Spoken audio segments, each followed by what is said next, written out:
যখন মনে হয় সবকিছু ঠিকঠাক চলছে, ঠিক তখনই জীবন এমন কিছু নিয়ে আসে যেটা ভালোবাসাকেও কাঁপিয়ে তোলে।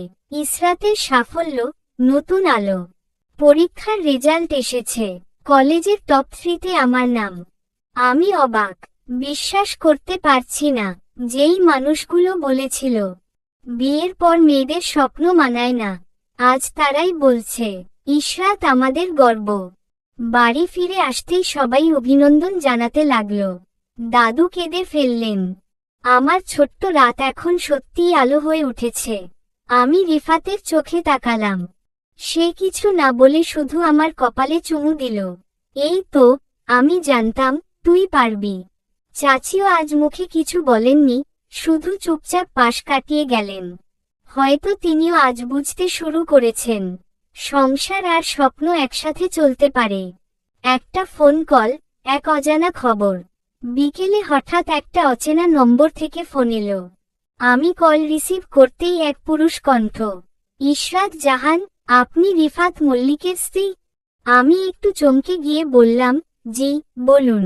আমি রিফাতের পুরনো বন্ধু, অনেকদিন পর ওর খোঁজ পেলাম। আমি ঢাকা থেকে ফিরছি, আপনার সঙ্গে দেখা করতে চাই। কারণ আমি জানি রিফাত আপনাকে কিছু কথা গোপন রেখেছে। আমি থমকে গেলাম। কি কথা? সেটা মুখোমুখি বলবো, ওর জন্য আপনি অনেক কিছু জানেন না। ফোনটা কেটে গেল। হাত কাঁপতে লাগলো আমার। রিফাত কিছু গোপন করেছে আমার কাছে? রিফাতের চোখে কিছু লুকোনো? সন্ধ্যাবেলা রিফাত এসে বলল, আজ তোর জন্য একটা প্ল্যান করেছিলাম, কিন্তু তোকে দেখছি কেমন যেন গম্ভীর। সব ঠিক? আমি তাকালাম তার দিকে। চোখে চোখ রাখতেই মনে হলো সে যেন কিছু লুকোচ্ছে। আমি ধীরে বললাম, তুই কি সত্যি সবকিছু জানাস আমাকে? সে একটু থমকে বলল, এই প্রশ্নটা হঠাৎ কেন? আমি কিছু না বলে উঠে গেলাম। ভেতরে একটা অজানা ভয়। এই সম্পর্ক, এই ভালোবাসা এত সহজেই কি ভেঙে যাবে? এক অস্থির রাত। রাতের বেলা রিফাত ঘুমিয়ে পড়লেও আমার চোখে ঘুম নেই। কি এমন লুকায় রিফাত? কোন পুরনো বন্ধু? সে কেন বলল রিফাত কিছু গোপন করেছে? আমি ধীরে উঠে ফোনটা হাতে নিলাম। রিফাতের গ্যালারিতে ঢুকে কয়েকটা পুরনো ছবি খুঁজতে খুঁজতে হঠাৎ চোখে পড়ল এক অচেনা মেয়ের ছবি। রিফাতের পাশে দাঁড়িয়ে আছে একটা মেয়ে, খুব কাছাকাছি। ছবির নিচে তারিখ, তাদের বিয়ের 1 বছর আগে। আমার বুক কেঁপে উঠল। এই মেয়েকে, এতদিন আমার জীবনে যে মানুষ সবচেয়ে স্বচ্ছ ছিল, সে কি আমার কাছে সত্যিই সব খোলা ছিল? ভালোবাসা মানেই কি সবকিছু জানা, নাকি কিছু না জেনেও অন্ধভাবে বিশ্বাস করা? আজ সেই প্রশ্নটাই আমাকে ভিতরে ভিতরে পোড়াচ্ছে। রাতের পর ভোর, কিন্তু শান্তি নেই। ভোরবেলা ঘুম ভাঙতেই দেখলাম রিফাত আমার পাশে নেই। ঘরের বাতাসে একরকম অস্বস্তি। সেই ছবি, সেই ফোন কল সব মিলিয়ে মাথা গরম হয়ে আছে। রিফাত কিছু গোপন করছে, এটা এখন শুধু অনুমান নয়, বাস্তব। হঠাৎ দরজা খুলে সে ঢুকল। এই তো, তুই জেগে গেছিস? আমি নাস্তা আনতে গেছিলাম। আমি চুপচাপ তাকিয়ে রইলাম।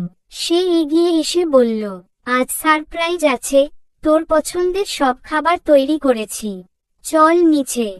আমি ধীরে জিজ্ঞেস করলাম, রিফাত, তোর জীবনে কি আমার আগেও কেউ ছিল? সে থমকে গেল, কিছুক্ষণ চুপ থেকে বলল, হ্যাঁ, ছিল। আমার চোখে জল চলে এলো। তুই কখনো বলিসনি কেন? সে চোখ নামিয়ে বলল, কারণ আমি ভুলে যেতে চেয়েছিলাম। ওর সাথে আমার সম্পর্কটা কখনোই পূর্ণ ছিল না। কিন্তু আমি স্বীকার করি, সেটা ছিল। আমি ফিসফিস করে বললাম, তাহলে আমি কি তোর দ্বিতীয় পছন্দ? সে তাড়াতাড়ি আমার হাত ধরে বলল, না, একদম না। তুই আমার শেষ, আমার সব। তোর আগে আমি ভালোবাসা বুঝতাম না। তুই না থাকলে আমি অপূর্ণ। পুরনো গল্পের মুখোমুখি। দুপুরে সেই আগের নম্বর থেকে আবার ফোন এলো। এইবার আমি রিসিভ করলাম না, কিন্তু সে মেসেজ পাঠালো, আমি জানি রিফাত তোমাকে সব বলেনি। তোমাদের ভালোবাসা যদি সত্যি হয়, তাহলে সে আমার সঙ্গে দেখা করুক, একবার মাত্র। আমি ভাবলাম, আমি এই সম্পর্ককে বিশ্বাস করতে চাই, কিন্তু অন্ধভাবে না। রিফাত ঘরে ঢুকতেই বললাম, তুই কি ওর সঙ্গে দেখা করতে পারবি? একবার শেষবারের মতো। আমার চোখের সামনে। রিফাত কিছু না বলে কিছুক্ষণ তাকিয়ে রইল। তারপর বলল, তুই যা বলবি, আমি তাই করব। কিন্তু তুই আমার ভালোবাসায় একটুও সন্দেহ করিস না। আমি কাঁপা গলায় বললাম, আমি বিশ্বাস করতে চাই, কিন্তু আমি ঠকতেও ভয় পাই।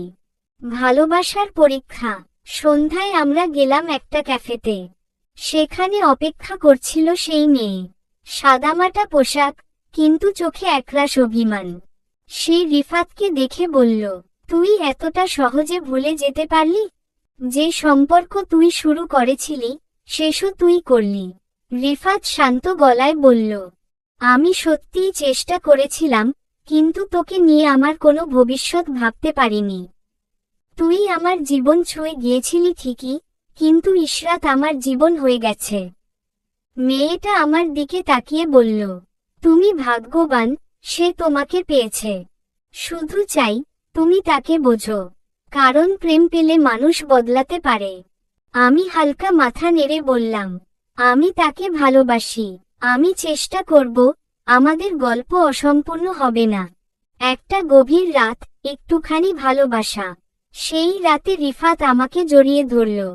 তার গলায় কাঁপা কাঁপা স্বর, তুই যদি আজ আমাকে ছেড়ে যেতি, আমি ভেঙে যেতাম। আমি তার চোখে তাকিয়ে বললাম, ভালোবাসা মানে একসাথে ভুল ঠিক করা, পুরনো গল্প মুছে নতুন করে লেখা।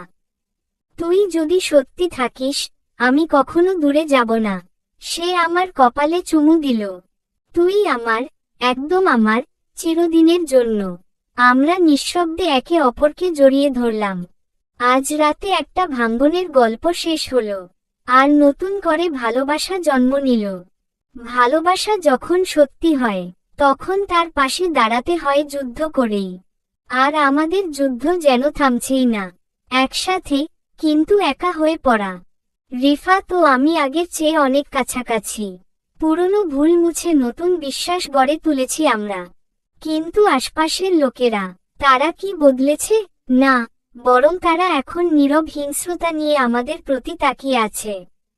চাচি এবার খোলাখুলি বলেই ফেললেন, এই মেয়ে যতই আধুনিক হোক, সংসারে এভাবে চলতে পারে না।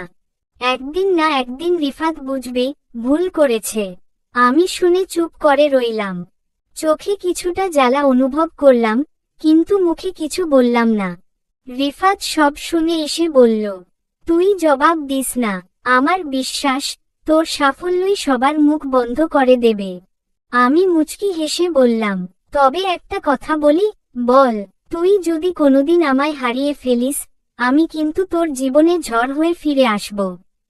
সে হেসে ফেলল, ভালোবাসা তোর মতো ভয়ঙ্কর হলে, হারানোর প্রশ্নই ওঠে না। রিফাতের মার আগমন, নতুন টেনশন। রিফাতের মা গ্রাম থেকে এসেছেন। তাকে আমরা দুজনেই প্রচণ্ড সম্মান করি। কিন্তু তিনি এসে প্রথমেই বললেন, ইশরাত, আমি শুনেছি তুই এখনো কলেজে যাচ্ছিস, বাইরেও অনেক সময় কাটাস। এটা কি বউয়ের কাজ? আমি মাথা নিচু করে বললাম, মা, আমি সব করি। সংসারও, পড়াশোনাও। আমি নিজের মতো সামলাতে শিখেছি। তিনি চুপ করে রইলেন, কিন্তু চোখে অস্বস্তি স্পষ্ট। তিনি দাদুর সঙ্গে একা বসে অনেকক্ষণ কথা বললেন। সন্ধ্যায় রিফাত এসে বলল, মা কিছুটা চিন্তিত।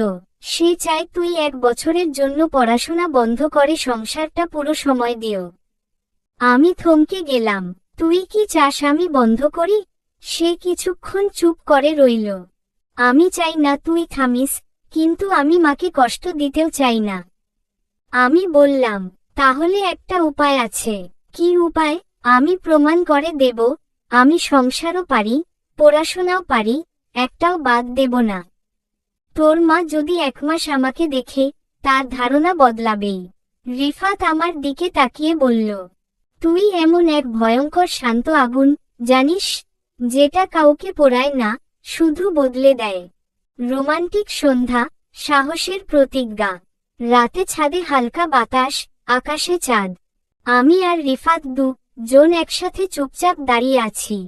হঠাৎ সে বলল, তুই জানিস, তোর পাশে দাঁড়িয়ে থাকলে মনে হয় আমি পৃথিবীর সব লড়াই জিততে পারব। আমি হেসে বললাম, আর তুই না থাকলে আমার কোনো যুদ্ধই শুরু হতো না। সে আমার কপালে একটা আলতো চুমু দিয়ে বলল, তোর এই বিশ্বাসটাই আমাকে বাঁচিয়ে রাখে। তুই থাকিস, আমি সব পারি।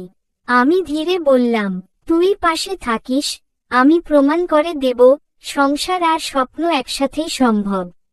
সমাপ্তি।